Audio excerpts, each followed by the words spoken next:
네, 우리 함께 기도의 세 번째 시간입니다. 오늘은 쉬지 말고 기도하고 한 번 더 기도하고라는 제목으로 함께 하나님 말씀 들어보도록 하겠습니다. 제가 처음 전도사로 사역하게 되었을 때의 일입니다.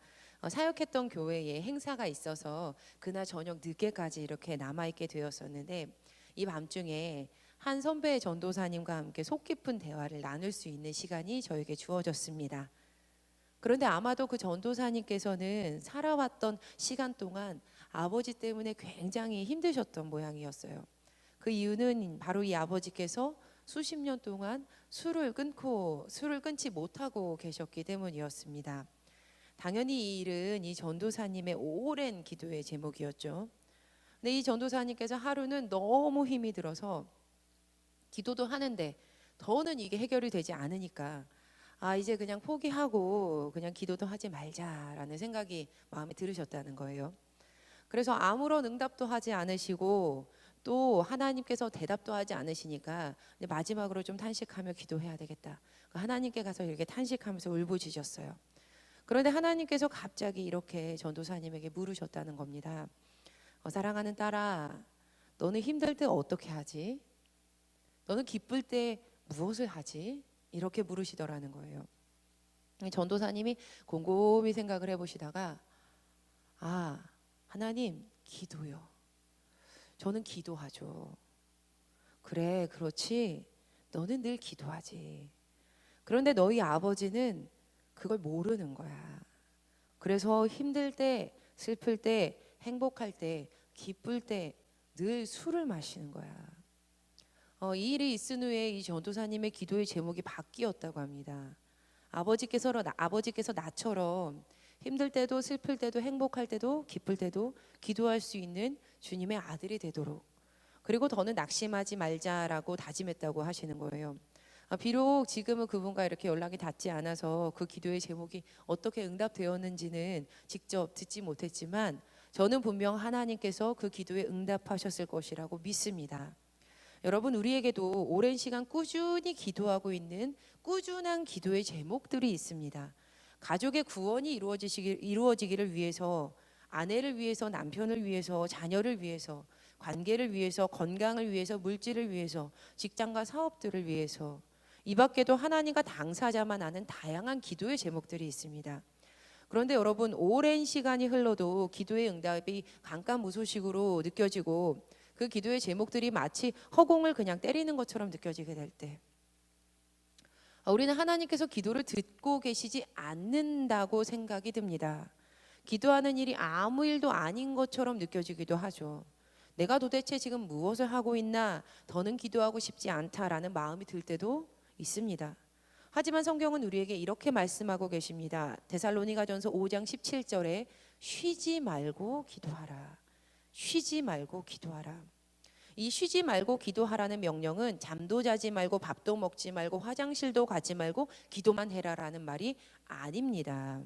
쉬지 말고라는 이 부분의 헬라어 아디알레프토스라는 이 부사는 그 뜻이 연속해서, 생략 없이, 끊임없이라는 뜻을 가지고 있습니다.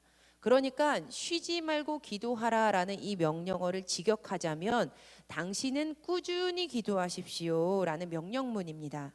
그러니까 연속해서, 생략 없이, 끊임없이, 포기하지 말고, 그치지 말고 기도하십시오라는 하나님의 명령이라는 것이죠. 여러분, 누가복음 18장을 보면 예수님께서 제자들에게 한 과부와 불의한 재판관의 비유를 들려주십니다. 어느 고을에 하나님도 두려워하지 않고 사람도 존중하지 않는 불의한 재판관이 살고 있었습니다. 그리고 그 고을에 과부 한 사람도 살고 있었는데, 이 과부는 줄곧 재판관을 찾아가서 내 원수에 대한 나의 원한을 좀 풀어주십시오 라고 요청을 합니다. 그런데 이 재판관이 하나님도 두려워하지 않고 사람도 존중하지 않는 사람이었기 때문에 그 과부의 요청을 귀등으로도 듣지 않는 거예요. 그런데도 이 과부가 포기하지 않고 매일매일 찾아와서 귀찮게 요청을 합니다. 그러니까 하루는 이 과부가 매일 귀찮게 요청을 하니까 한동안 그 요청을 들어주지 않으려고 하다가 이 재판관이 너무너무 귀찮아서 내가 더는 못 견디겠다라고 생각이 들었을 때 결국 과부의 요청을 들어줘야 되겠다라고 마음을 바꾸죠.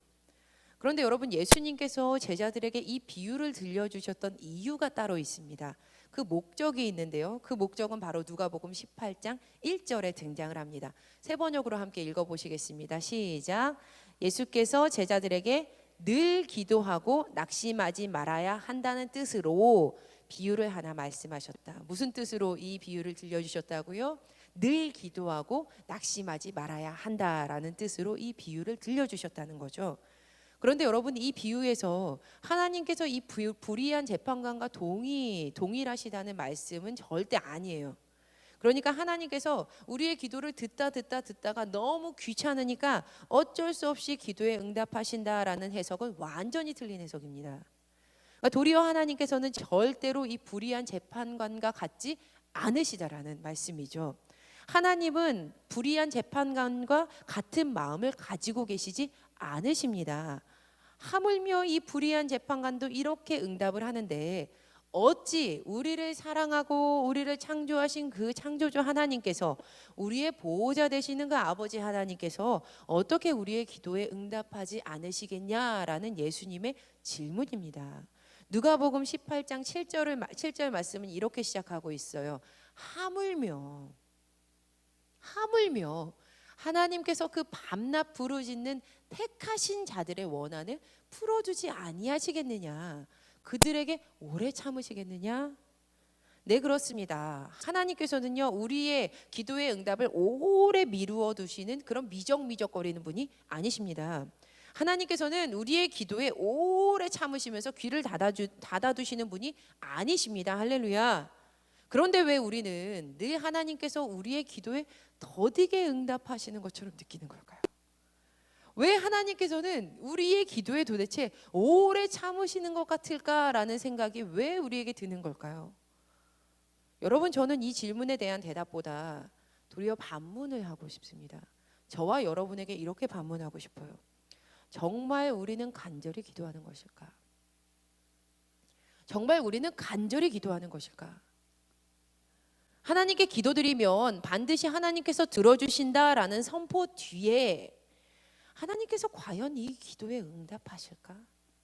현실적으로 보면 이게 말이 안 되는데, 나는 이거밖에 가진 게 없는데 라며 따라오는 의심을 발견합니다. 혹은 들어주셔도 되고 안 되면 말고, 이런 마음으로 기도를 하기도 합니다. 그래서 솔직히 우리는 끈질기게 기도하지 않습니다. 몇 번 기도하다가 응답 없으면 이내 포기해버려요. 마치 기도의 제목이 사실 처음부터 그다지 중요하지 않았던 것처럼 말이죠. 영적 나태함으로 인해서 기도 자체를 포기하며 살아가기도 합니다. 예수님께서 십자가를 지시기 전날 밤 겟세마네에서 기도하실 때 제자들은 자고 있었습니다. 당시 이 세상 그 무엇보다도 더 중요한 일이 없는 때였음에도 말이죠. 마태복음 26장 40절에서 41절 말씀을 세 번역으로 보면 이러합니다. 그리고 제자들에게 와서 보시니 그들은 자고 있었다. 그래서 베드로에게 말씀하셨다. 이렇게 너희는 1시간도 나와 함께 깨어 있을 수 없느냐? 시험에 빠지지 않도록 깨어서 기도하여라. 마음은 원하지만 육신이 약하구나. 예수님과 함께 있었지만 제자들은 깊은 잠에 빠져 있었습니다. 예수님께서 한탄하시면서 말씀하시는 거예요. 나와 함께 1시간도 깨어있지 못하냐? 나와 함께 1시간도 깨어있을 수 없느냐? 물론 예수님께서는 그들의 간절한 마음을 알고 계셨어요. 그들이 어떤 마음으로 이 자리까지 예수님을 따라왔는지를 알고 계셨다는 말이죠. 그러나 간절한 마음의 원함이 있었지만 현실은 그들 모두가 기도하지 않았다라는 것입니다. 여러분, 육신이 약하다라는 말로 위로받으시는 분들이 계시는데 실상은 그들이 기도하지 않았다라는 날카로운 지적입니다. 아무리 마음으로 원한다 할지라도 기도하지 않으면요, 그것은 곧 잠들어 있는 것입니다. 기도의 제목이 참 많다고 말씀하시는 성도님들 많이 뵙니다. 그런데 그분들의 삶을 보면 안타깝게도 시간을 내어 기도하지 않으시는 모습을 종종 발견합니다. 우리가 기억해야 할 것은 아무리 마음에 원이 많다 하더라도 기도하지 않으면 잠들어 있는 것이라는 사실입니다. 또 시간을 따로 떼어놓고 나는 기도하지 않고 나는 무시로 항상 기도합니다라고 말씀하시는 성도님들도 뵙니다. 물론 길을 갈 때도 앉을 때에도 누워 있을 때에도 일어날 때에도 우리는 무시로 기도해야만 합니다. 하지만 정말 중요한 것은 시간을 따로 떼어놓고 행동하고 계시지 않으십니까? 정말 중요한 것은 시간을 따로 떼어서 드려야만 하는 겁니다. 기도는 세상 무엇보다도 가장 중요한 일입니다. 우리가 하루에 24시간 중에 기도의 시간을 따로 떼어놓지 않으신다면 그것은 결코 튼튼한 기도의 단이 아님을 우리는 기억해야만 합니다. 여러분, 마음에 원이 있으시다면 깨어서 기도하시기 간절히 부탁드립니다. 기도하면 하나님께서 반드시 들어 응답하십니다. 할렐루야. 아멘. 하나님께서 우리에게 이렇게 말씀하십니다. 예레미야 29장 12절 말씀에 너희가 내게 부르짖으며 내게 와서 기도하면 내가 너희들의 기도를 들을 것이요. 할렐루야. 제발 포기하지 말고 꾸준히 더욱더 힘써 기도하라는 우리를 향한 하나님의 마음입니다. 우리의 삶에 어떤 일을 만나든지 무슨 상황 앞에 서 있든지 어떤 어려움이 우리의 삶에 침범하든지 여러분 포기하지 말고 기도하고 꾸준히 쉬지 말고 하나님께 기도해야만 합니다. 오늘 우리가 함께 읽었던 본문에서 엘리야가 쉬지 않고 기도하는 모습을 우리에게 보여주고 있습니다. 열왕기상 17장은 이렇게 시작을 하고 있습니다. 엘리야가 아합에게 이렇게 말하는 거예요. 내가 섬기는 주 이스라엘의 하나님께서 살아계심을 두고 맹세합니다. 내가 다시 입을 열기까지 몇 해 동안 비는커녕 이슬 한 방울도 내리지 않을 겁니다. 이렇게 아합 왕에게 엘리야가 말을 합니다. 선포하는 거예요. 이 일은 아합 왕이 하나님을 버리고 바알을 지극정성으로 숭배하고 있었기 때문에 일어났던 일이었습니다. 그 땅 가운데 기근이 들게 된 거죠. 이제 하나님께서는 엘리야가 그렇게 선포한 이후에 엘리야에게 이곳을 떠나서 그릿시네가에 가서 안전하게 숨어 지내라라고 말씀을 하십니다. 그래서 엘리야가 그릿시네가로 숨어서 살게 돼요. 그리고 하나님께서는 그에게 까마귀를 보내셔서 아침에도 빵과 고기를, 저녁에도 빵과 고기를 계속해서 제공해 주십니다. 물은 그릿시네가의 물을 엘리야가 마시고 살았죠. 그런데 그 땅의 기근이 굉장히 심하게 되었을 때 그 시냇가의 시냇물까지도 다 말라버리게 됩니다. 그러나 그럼에도 불구하고 하나님께서는 엘리야가 아합 왕의 칼을 피해 잘 숨어 살도록 해주셨고 하나님께서 엘리야를 끝까지 책임져 주시는 모습을 우리가 성경을 통해 알 수 있습니다. 그렇게 기근이 있은 후 3년의 시간이 흘렀습니다. 하나님께서 이제 엘리야에게 아합 왕을 만나러 가라라고 말씀을 하셨어요. 왜냐하면 하나님께서 이제는 비를 내려야 되겠다라고 마음 먹으셨기 때문이었습니다. 우리 열왕기상 18장 1절 말씀을 세 번역으로 함께 읽어보시겠습니다. 시작. 많은 날이 흘러서 3년이 되던 해에 주님께서 엘리야에게 말씀하셨다. 가서 내가 땅 위에 비를 내리겠다. 그래서 엘리야가 오바댜와 함께 물을 찾아 떠난 아합 왕을 직접 만나러 옵니다. 그러니까 이 아합을 만난 엘리야가 아합 왕에게 이렇게 말하는 거예요. 온 이스라엘을 모으고 바알 예언자 450명과 또 아세라 예언자 400명을 갈멜 산에 모아 주십시오. 이렇게 말을 합니다. 이에 아합이 온 이스라엘 자손과 또 예언자들을 다 불러 모읍니다. 엘리야와 아합 사이에 결투가 벌어진 거죠. 이 이스라엘에게 있어서 이 결투는 하나님의 결투와 또 바알의 결투였습니다. 물론 이 일은 하나님의 승리로 끝나게 되죠. 하나님께서 온 이스라엘의 진짜 살아계신 하나님이심을 그들이 고백하게 되었고 또 참 하나님이심이 드러나게 됐습니다. 온 우상 숭배자들이 그 끝을 모두 경험하게 된 거죠. 이제 이 결투에서 승리한 엘리야가 아합 왕에게 힘껏 이렇게 말을 하는 거예요. 자, 왕이시오, 이제 빗소리가 들리니까 이제는 올라가서 음식 드십시오. 이렇게 말을 합니다. 여러분, 아합이 올라가서 음식을 먹고 있었어요. 그리고 엘리야는요 갈멜산 꼭대기로 올라갑니다. 땅 아래를 바라보면서 몸을 굽히고 그의 얼굴을 무릎 사이에 집어넣습니다. 얼마나 간절한 모습이에요. 승리의 기쁨이 있을 때 엘리야가 거기서 그치지 않고 간절히 기도하는 겁니다. 기도의 제목은 단 하나였어요. 하나님, 말씀대로 비를 내려주십시오. 기도를 마친 후에 이 엘리야가 시종에게 요청합니다. 자, 올라가서 바다 쪽 보고 오라. 바다 쪽 살펴보고 와. 시종이 올라가서 보고 돌아와서는 아무것도 보이지 않는데요. 이렇게 말합니다. 그러자 엘리야가 다시 그의 얼굴을 무릎 사이에 집어넣습니다. 그리고 다시 시종에게 다녀오라고 요청을 해요. 시종이 갔다 와서는 또 아무것도 보이지 않는다고 말을 합니다. 성경을 보니까 이 일이 무려 7번이나 계속되었습니다. 열왕기상 18장 43절 말씀을 보면 그리고는 그의 시종에게 올라가서 바다 쪽을 살펴보라고 하였다. 시종은 올라가서 보고 와서 아무것도 보이지 않는다고 말하였다. 엘리야가 다시 그의 시종에게 7번을 더 그렇게 더 다녀오라고 하였다. 여러분, 성경에서 숫자 7은 완전수입니다. 지금 엘리야가 7번이나 하나님께 기도드린 것과 더불어 지금 엘리야가 온전하게 온 마음을 다해서 완전하게 하나님께 기도를 드리고 있는 모습이 이곳 가운데 드러나고 있는 거죠. 그런데 여러분, 말씀을 읽다 보면 좀 이상합니다.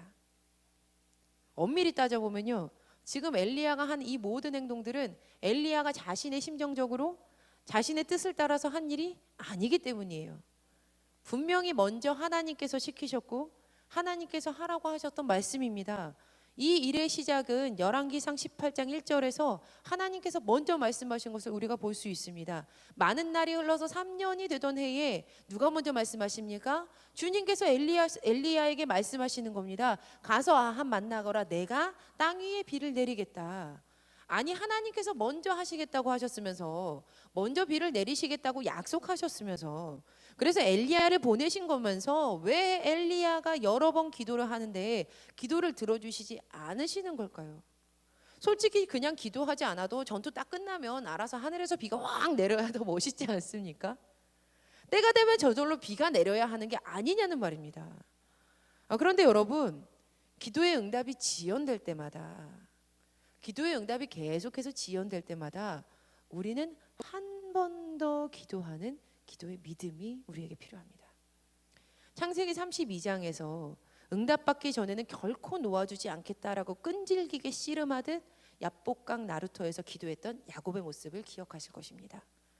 야곱이 그 절박하고 끈질긴 기도의 모습을 성경은 씨름을 한다라고 표현을 하고 있는데, 여기서 씨름이라는 단어는 껴안듯이 꼭 붙들고 늘어지다, 단단하게 달라붙어 있다라는 뜻입니다. 그러니까 야곱이 벽에 껌딱지가 딱 붙은 것처럼 하나님께 딱 붙어서 그렇게 끝까지 놓지 않고 기도했을 때 그가 깨달은 것이 있는데, 그것은 바로 브니엘이었습니다. 브니엘, 내가 하나님을 배웠구나, 내가 하나님을 만났구나. 여러분, 하나님께서 엘리야에게 곧바로 역사하지 않으셨던 이유는 엘리야에게 한 번 더 기도하라는 하나님의 요청이었습니다. 그리고 그 일이 이루어졌을 때 하나님을 만나게 하시기 위한 하나님의 큰 뜻이 그 안에 담겨 있다라는 것입니다. 우리가 쉬지 말고 기도하고 한 번 더 기도했을 때 얻게 되는 확신이 있습니다. 이 일 하나님께서 하셨구나. 하나님께서 오늘도 살아서 역사하셨구나. 내가 계획했던 것보다 하나님께서 더 좋은 것을 나에게 주셨구나. 끈기 있는 기도를 통해서 우리는 믿음의 성장을 경험하게 됩니다. 우리의 마음에 하나님께서 하나님의 때에 반드시 응답하시는 분이시라는 믿음이 더 굳건해지는 것이죠. 우리는 신실하신 하나님을 그 자리에서 만나게 됩니다.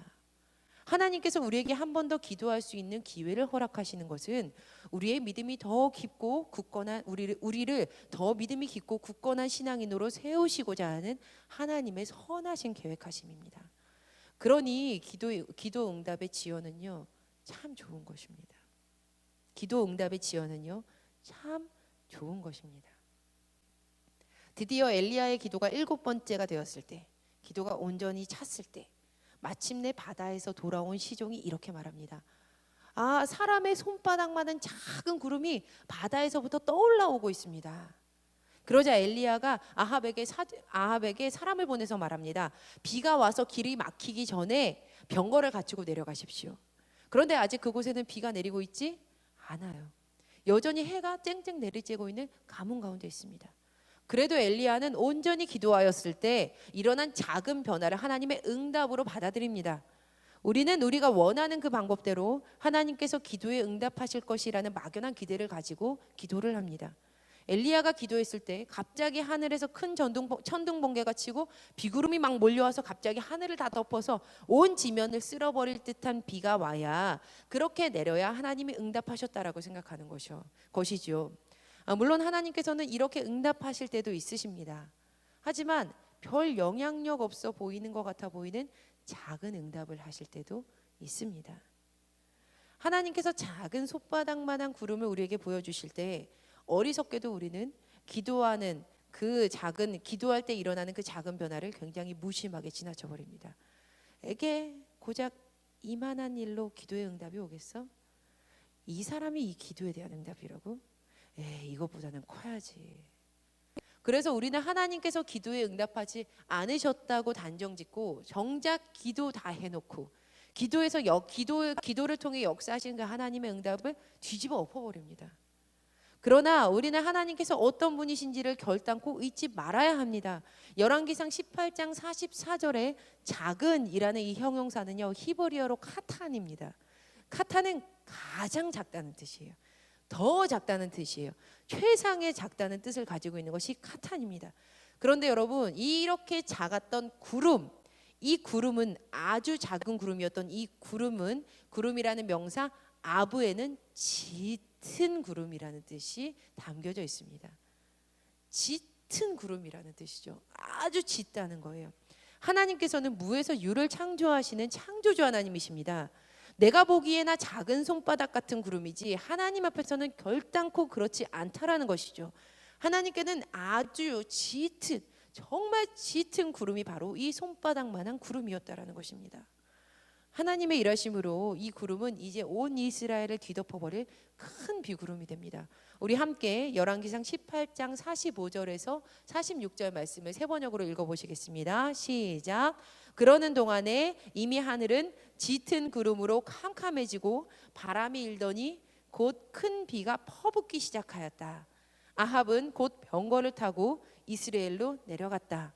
주님의 능력이 엘리야와 함께하였기 때문에 엘리야는 허리를 동여매고 아합을 앞질러서 이스라엘 어귀에까지 달려갔다. 아멘. 하나님께서 오랜 기도에 쉬지 말고 기도하고 한 번 더 기도했던 그 기도에 응답하신 겁니다. 할렐루야. 오스왈드 챔버스 목사님의 주님은 나의 최고봉이라는 책이 있습니다. 1년 동안 하루에 이렇게 날짜별로 이렇게 되어 있는데 한 챕터씩, 날짜에 해당하는 그 챕터씩 읽으면서 묵상을 할 수 있는 책이에요. 어제 날짜였던 1월 15일에 해당되는 글을 읽었습니다. 이 챕터의 제목은 당신에게는 당신의 무덤이 있습니까? 였습니다. 당신에게는 당신의 무덤이 있습니까? 내용을 요약하자면 다음과 같습니다.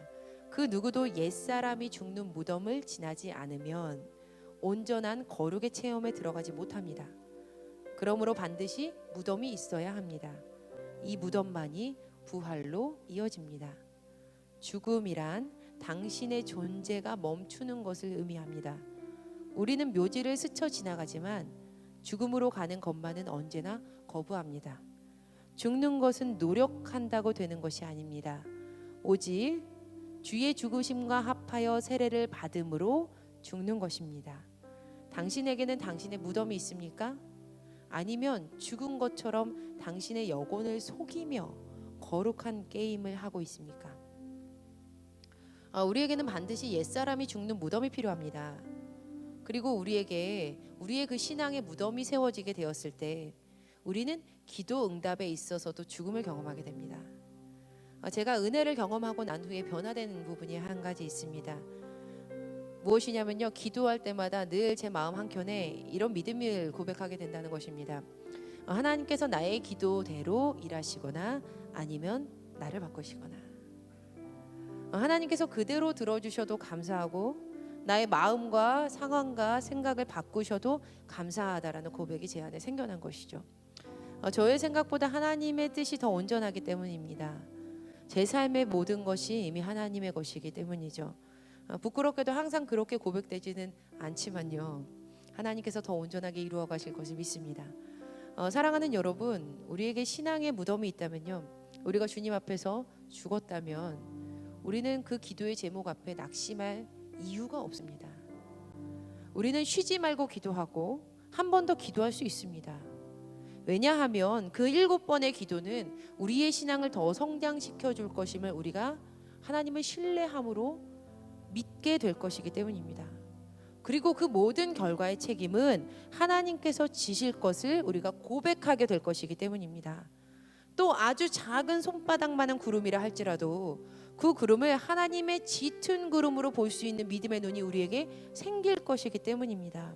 그러니 여러분 포기하지 마시고 쉬지 말고 기도하고 한 번 더 기도하시기를 간절히 소망합니다. 이 시간 함께 찬양하시면서 기도하실 텐데, 하나님 우리가 쉬지 말고 기도하게 하여 주시고 한 번 더 기도하게 하여 주시옵소서라고 결단하는 저와 여러분이 되기를 간절히 소망합니다. 오늘 찬양을 통하여 저와 여러분에게 질문하겠습니다. 여러분 오늘 집을 나서기 전 기도했습니까? 오늘 받을 은총 위에 기도했습니까? 쉬지 말고 기도했습니까? 계속 기도했습니까? 7번 기도했습니까? 찬양하며 주님 앞에 다시 한번 무릎 꿇는 이 시간 되었으면 좋겠습니다.